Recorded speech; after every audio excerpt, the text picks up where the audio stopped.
Republican members of the Wisconsin congressional delegation got together to sign onto an op-ed about restoring trust in Wisconsin's elections. Their piece stresses the importance of ensuring Wisconsinites be able to trust our elections, and it outlines 6 steps that the state should take to six at least, to ensure free, fair, and accurate elections. Those signing on to the op-ed were Jim Sensenbrenner, who is now retired, Glenn Grothman, Brian Stile, Tom Tiffany, and Mike Gallagher, who joins me now to talk about it. Good morning, sir. How are you? Hey, good morning. Happy New Year. Thanks for having me. Happy New Year to you. Good to talk to you again. Let's start simple. First of all, why do 5 Wisconsin congressmen feel the need for an official call to arms here? Are you convinced that cheating occurred in the November election, or just sloppy process, or what?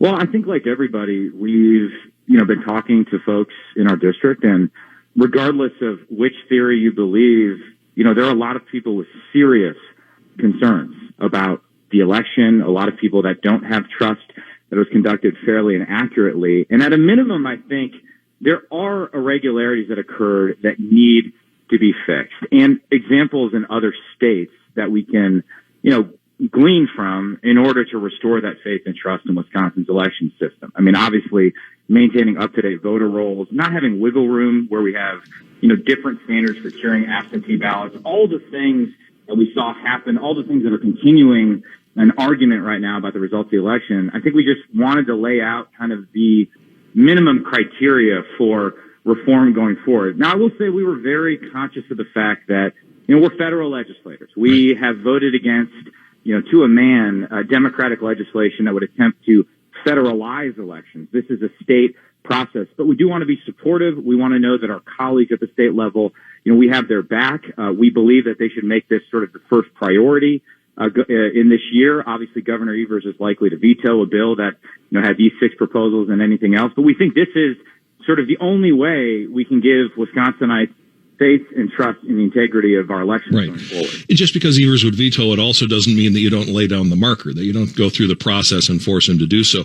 You, Congressman, call for 6 steps or things to do that would help ensure election integrity here. Let's go through them, starting with a biggie. You sort of mentioned it already, correcting the voter rolls.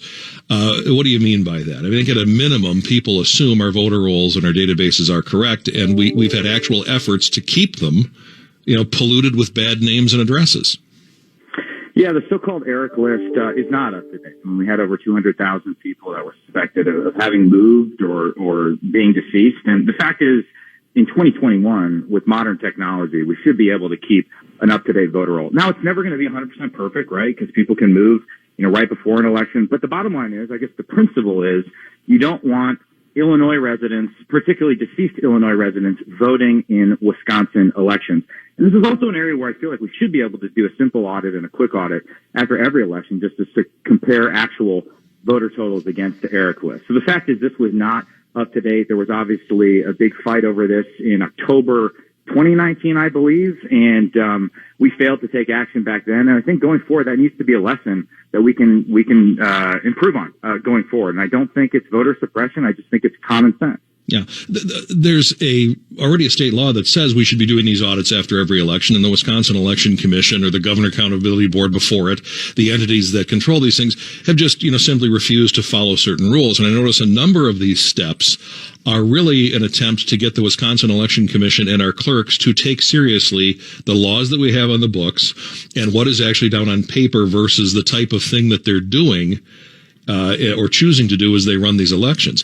For my entire time that I've been doing this job, for 30 years now, every time it's suggested by a good government group that we need to clean up our voter rolls, Democrats have objected. They've done so vigorously. They've reacted as if their hair was on fire. I have not had a Democrat in 30 years tell me why it's so bad that we have accurate voter rolls, but they have a deep investment in not having an accurate voting database. I don't understand the argument. I mean, it's similarly, I think I don't understand the argument against voter ID, stringent voter ID requirements. And the fact is, you need some sort of identification to prove that you are actually a Wisconsinite, and not just a Wisconsinite, but living in the district you're voting in, living in the assembly district, the Senate district you're voting in. Otherwise, you just create an opportunity for mischief. And I think you have to assume that there are, a small group of actors that are going to try and exploit ambiguity in election laws such as it exists. And so the other thing, I don't think we put this in the draft, but we are going to have to do a better job with the DAs in Wisconsin of prosecuting people that actually knowingly violate Wisconsin election laws. I mean, that has a deterrent effect that prevents voter fraud in the future. And we do a very poor job of doing that in Wisconsin right now. That's absolutely true. We're talking with Congressman Mike Gallagher. The second step you, Congressman, suggest Wisconsin lawmakers take is to ban ballot harvesting. This is one of these things that's technically already illegal in Wisconsin, and yet we saw Democrats in Madison do it anyway. Yeah, it really is. I mean, you shouldn't have to ban it because it's already banned. But again, I mean, we have people playing fast and loose with the guidance. And I really think this gets to the core of the argument about the 2020 election, right? It's this argument that, how do you ensure that states follow state election laws when state legislatures create things like election commissions, which then give guidance to clerks in Dane County, Milwaukee, and that guidance can be different from guidance in other counties. So I just think even though it's technically already illegal in Wisconsin, we have to clear up any ambiguity such that no one can do something like democracy in the park in Madison. And just the idea of having drop boxes or, places outside of actual county and village clerks where you can drop off ballots, it just doesn't survive the smell test. Just as a matter of common sense, it's a bad idea. And so you shouldn't have to ban something that's already banned. But we saw in the 2020 election what happens when you aren't absolutely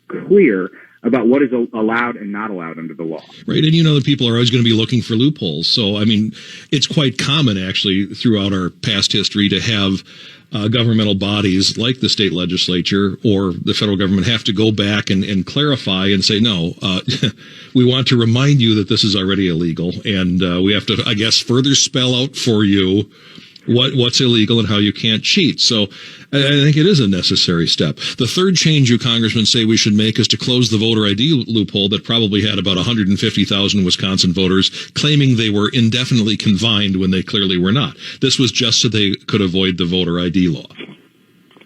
And I think we've had instances of even Democratic electors who voted citing indefinite confinement when they weren't actually indefinitely confined. Now, I understand there were a lot of states, Wisconsin included, that were struggling to deal with the unique challenges posed by the pandemic.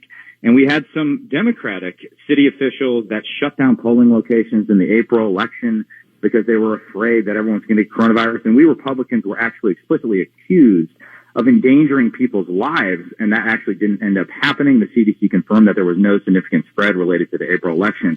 So I understand that there was perhaps well-intentioned efforts to figure out how to conduct an election in the midst of a pandemic, but you simply can't allow over 200,000 people to skirt voter ID requirements. We should all be subjected to the same voter identification requirements in Wisconsin. Everybody's equal under the law. Everyone should have an equal standard for voting. Yeah, and we saw the left try to use the pandemic as an excuse to skirt election laws that they didn't like. The next change that you, Congressman, suggest is interesting to me. No midnight ballot dumps. Explain that one and how it could be policed. Well, I think this created a lot of confusion in municipalities that had central counts. And, for example, there was a lot of talk about a 3 a.m. ballot dump in Milwaukee City and Milwaukee County that changed, a clear Trump victory into a Trump defeat. Now, I think if you examine the vote totals, particularly in Milwaukee City, they're actually almost completely unchanged from 2016. So I don't think there's evidence that the late night dump changed the outcome of the election. But I do think the process creates confusion, and it's something that can be solved, right? For those who are worried, other states have figured this out. Florida's figured this out. A few other states have figured this out. Actually, Wisconsin is one of only 4 states, I believe, that didn't allow early counting of absentee ballots. For those who are concerned that early counting of absentee ballots would incite mischief, well, there is a step you can take where you just verify the signatures and the addresses on the absentee ballots. You cure the ballot, according to a uniform, rigorous standard, erring on the side of not allowing ballots that weren't filled out correctly without actually counting the votes, which allows you to process those votes more quickly on Election Day and avoid clerks doing things at 3 a.m. that would confuse Wisconsin voters. Not only that, but it allows for us to have a winner on election night or the day after. I think it's very important that America continue the tradition of being able to say, some foreign countries it takes months to figure out who won it. I think it's important that for this democracy, to continue to have this tradition where we will say we will have a clear winner soon. You voted today. We can give you the results later tonight or early tomorrow. And there isn't 3 weeks or for heaven's sake, in some instances, some of these states, months of legal wrangling later or suggestion later. Well, we still can't really call this state. It's infinitely frustrating. And as you say, it just creates all sorts of opportunities. You've hit the target. I mean, I think this is the fundamental problem. You know, for all this controversy about curing ballots, the fundamental disease underlying our election and many others is that we've turned election day into election weeks and now into election months. And that just really creates a lot of confusion. I think it undermines Americans' trust in the election process. And so anything we can do to get back to exactly the position you're outlining, I think would go a long way towards restoring people's trust in the election system. Yeah, we're talking with Congressman Mike Gallagher. Now, you suggested step 5. These are, again, if you're just tuning in, Wisconsin's Republican congressmen have issued a letter saying we need to restore some integrity to our elections here, and there are 5 or 6 easy ways we can do it. Your suggested step 5 is, I think, so important. I was hoping members of the Wisconsin Supreme Court would take care of this, but Justice Hagedorn refused to hear the cases that would have led to the courts simply doing it, requiring the local clerks to follow election law. How should we accomplish this? Well, what we outline is just having a uniform standard across the board for curing absentee ballots. Now, I understand that there are going to be instances where people don't fill out ballots correctly. It's happened in my own family, and there are various processes in place for local clerks to say, hey, you didn't put the signature here, your address doesn't match up with that we have on the voter rolls. All we're saying is there needs to be a uniform standard as opposed to ambiguity that allows clerks in Dane County or Milwaukee to cure a deficient ballot that should not be cured. Right. Because the cure for a deficient absentee ballot is to vote in person. We have very, very permissive early in-person voting procedures in Wisconsin. I don't think anyone can credibly claim that they don't have a multitude of options, but we're just saying there needs to be a uniform, crystal clear standard across the board so that various clerks aren't making it up on the fly and they aren't certifying ballots that are actually improperly filled out. Yep.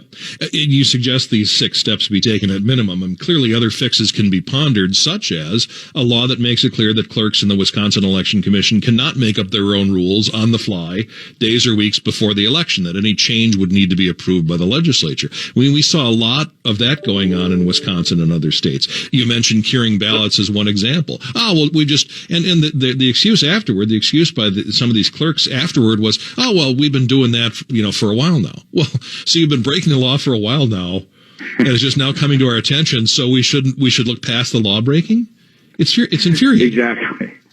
Exactly. To this, I would add my own 7. So I speak for myself here, not the delegation. Okay. I think we should all be wary of the siren song of technology. Obviously, we've had a big debate about certain voting machines here or there, but I can tell you as someone who's chaired a cyber commission for the last 2 years, we do not want to go down the path of making our elections more electronic. It is absolutely important that we maintain an auditable paper trail, notwithstanding all the advances in fancy technology, because if it's a machine, particularly a machine that can be connected to the internet, it can be hacked, and there are bad actors, most notably the Chinese Communist Party, that do want to sow chaos and confusion in our elections. So it's just one thing, to keep in mind as we become fixated with technology. It's probably better to have an analog election system with actual paper ballots that you can audit if there is a dispute. Yep.